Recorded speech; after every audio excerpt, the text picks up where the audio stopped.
جاتے جاتے اندھیرا ہو جائے گا۔ اس پر چچا بولے، ارے کوئی بات نہیں پتر، تھوڑا سا صبر کر لے، ابھی آئی جائے، چچا مجھے تسلی دیتے ہوئے بولے۔ کچھ ہی دیر گزری کہ چچا صابر کی بیوی کھانا لیے اندر آ گئی۔ میں جھٹ سے کھڑا ہوا اور چچی کو بولا، السلام علیکم چچی۔ چچی نے میز پر کھانا رکھتے ہوئے کہا، وعلیکم السلام۔ جب میں نے کھانا دیکھا تو میں نے کہا، ارے یہ آپ نے کیا تکلف کیا، میں نے تو کھانا گھر جا کر کھانا تھا۔ اس پر چچی بولی، ارے نہیں پتر، کوئی بات نہیں، تو ہمارا بھی بیٹا ہے۔ چچا صابر نے کھانے کا زور دیا تو میں نے کھانا شروع کیا، مگر میں اندر ہی اندر گھبرا رہا تھا۔ واپس جاتے جاتے مجھے بہت اندھیرا ہو جانا تھا، اسی لیے میں نے جلدی جلدی کھانا کھایا۔ مجھے جلدی کھانا کھاتا دیکھ کر چچا صابر بولے، پتر آرام سے کھا، کیا جلدی ہے، گھر ہی جانا ہے تجھے، میں تو کہتا ہوں آج رات میرے پاس ہی رک جا، صبح کو چلے جانا۔ میں نے کہا، نہیں چچا، مجھے گھر جانا ہے، ابا پریشان ہوگا، اور جلدی جلدی کھانا کھایا۔ چچا سے چینی کا تھیلا لیا، چچا کو رقم ادا کی، تھیلا سائیکل کے پیچھے باندھا اور جلدی جلدی پیڈل مار کر ان کے گھر سے نکل آیا۔ گاؤں سے نکلتے ہی ویران سڑک شروع ہو گئی، جو میری اصل پریشانی کا سبب تھی۔ 12 کلومیٹر کے راستے میں کم از کم آدھے راستے آبادی بالکل نہیں تھی۔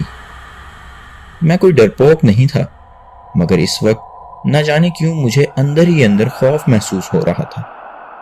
سائیکل کے پیچھے چونکہ وزن زیادہ نہیں تھا، اس لیے میں زور زور سے پیڈل مارنے لگا اور سائیکل کو تیز رفتار سے چلانے لگا تاکہ جلد از جلد اس ویران علاقے سے نکل سکوں۔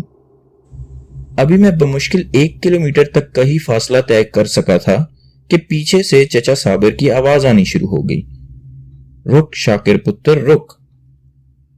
میں چچا کی آواز سن کر حیران ہوا۔ چچا یہاں کیا لینے آ گئے میرے پیچھے؟ پہلے تو میں بہت خوفزدہ ہوا، مگر پھر رک گیا۔ میں بہت حیران ہوا کہ چچا اتنی دور تک میرے پیچھے کیوں آیا ہے۔ میں سائیکل سے اتر کر کھڑا ہو گیا اور اندھیرے میں چچا صابر کے آنے کا انتظار کرنے لگا۔ تھوڑی ہی دیر بعد چچا میرے پاس آن کھڑا ہوا اور کہا، ارے پتر، میں تیرے پیچھے دوڑتا ہوا آیا ہوں، دراصل مجھے معلوم نہیں تھا، تھوڑی سی چینی گھر میں اور بھی موجود تھی، ہم نے کیا کرنا ہے، میں اور میری بیوی 2 جی ہی ہیں، یہ بھی تو لے جا۔ اور چچا نے ایک اور چھوٹا سا تھیلا میری طرف بڑھایا۔ تھیلے میں کوئی تقریباً 2 کلو کے قریب وزن تھا۔ مجھے اندازہ ہو گیا۔ چچا بولے، لے جا پتر شاکر، تیرے باپ نے تجھے بڑی امید سے بھیجا ہے میرے پاس۔ میں نے کہا، چچا اس کے پیسے؟ اور جیب میں ہاتھ ڈالا تو چچا بولا، ارے کوئی بات نہیں، لے جا، بعد میں لے لوں گا۔ میں بولا، نہیں چچا، ابا ناراض ہوگا۔ اور یہ کہہ کر میں نے جیب سے 100 کا نوٹ نکال کر چچا کو تھمایا۔ چچا نے نوٹ دیکھے بغیر جیب میں ڈالا اور بقیہ رقم نکال کر میرے ہاتھ پر رکھ دی۔ میں سمجھا چچا کو اندازہ ہوگا کہ اس نے بقایا پوری رقم دی ہے۔ میں نے بھی بغیر دیکھے جھٹ سے جیب میں ڈال دیے۔ پھر چچا بولا، اچھا پتر، اب تو جا۔ مجھے اتنا کہہ کر وہ تیزی سے مڑا اور واپس چلا گیا۔ میں خوش تھا کہ چلو چینی تھوڑی اور زیادہ مل گئی، ابا خوش ہوگا۔ میں نے دوسرا تھیلا سائیکل کے آگے ہینڈل کے ساتھ لٹکا لیا اور دوبارہ تیز تیز سائیکل چلانے لگا۔ ابھی تھوڑی ہی دور گیا ہوں گا کہ ایسا محسوس ہوا جیسے سائیکل کا ہینڈل بہت وزنی ہو گیا ہو۔ میں بہت حیران ہوا، پر میں نے سائیکل نہ روکی، مگر کچھ دور جا کر سائیکل کا ہینڈل سنبھالنا مجھ سے مشکل ہو گیا۔ میں نے سائیکل روکی اور تھیلا اتارا، بہت ہی وزنی تھا۔ میں نے تھیلے میں ہاتھ ڈالا تو خوف سے مجھے جھرجھری آ گئی۔ تھیلے میں کسی جانور کی ذبح کی ہوئی سری موجود تھی اور سائز میں اتنی بڑی تھی کہ جس کی وجہ سے اس کا وزن اتنا زیادہ تھا۔ میں نے خوفزدہ ہو کر اسے دور پھینک دیا اور سائیکل بھگانے لگا۔ میں حیران بھی تھا کہ پہلے تو اس تھیلے کا وزن 2 کلو تھا، اب 10 کلو وزنی کیسے ہو گیا کہ سائیکل کا ہینڈل اتنا بھاری ہو گیا۔ مگر مردہ جانور کی سری نے راز کھولا۔ چچا نے یہ میرے ساتھ کیا مذاق کیا؟ میں خوفزدہ سا سائیکل دوڑاتا رہا۔ دور سے آبادی کی روشنیاں نظر آنے لگی۔ اتنے میں مجھے ایسے محسوس ہوا جیسے میرے پیچھے کوئی بھاگتا ہوا چلا آ رہا ہو۔ مڑ کر پیچھے دیکھا تو خوف سے گھگھی بند ہو گئی۔ وہی سیڑھی جیسے ہوا میں اڑتی میرے پیچھے چلی آ رہی ہو۔ میں نے رفتار مزید بڑھا دی۔ میرا سانس دھونکنے کی طرح چل رہا تھا۔ پیچھے سے چچا صابر کے ہنسنے کی آوازیں آ رہی تھی، پر میں رکا نہیں۔ اللہ اللہ کر کے آبادی شروع ہو گئی اور پیچھے سے آوازیں آنا بھی کافی کم ہو گئی، مگر میں کسی صورت بھی رفتار کم کرنے پر تیار نہیں تھا۔ میرا سانس ایسے چل رہا تھا جیسے 150 کی رفتار سے کوئی انجن چل رہا ہو۔ آبادی میں داخل ہوتے ہی میرا خوف کچھ کم ہوا۔ گھر پہنچا تو جان میں جان آئی۔ ابا نے دروازہ کھولا۔ مجھے اس طرح پریشان دیکھ کر ابا بھی پریشان ہو گیا۔ بولا، کیا ہوا شاکر پتر؟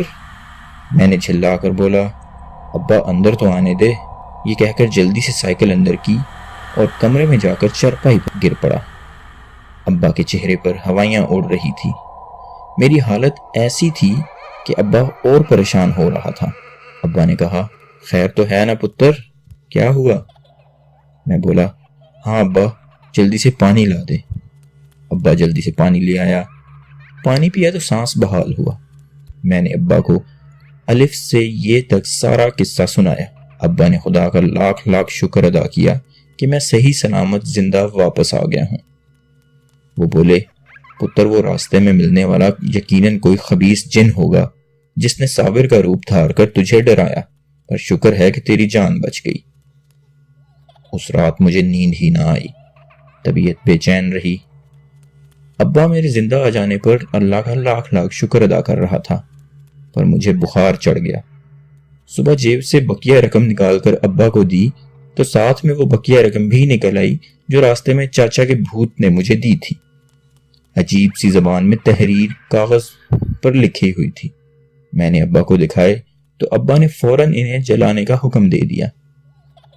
میں کچھ دن اس واقعے کے بعد نہ گھر سے نکلا نہ دکان پر گیا۔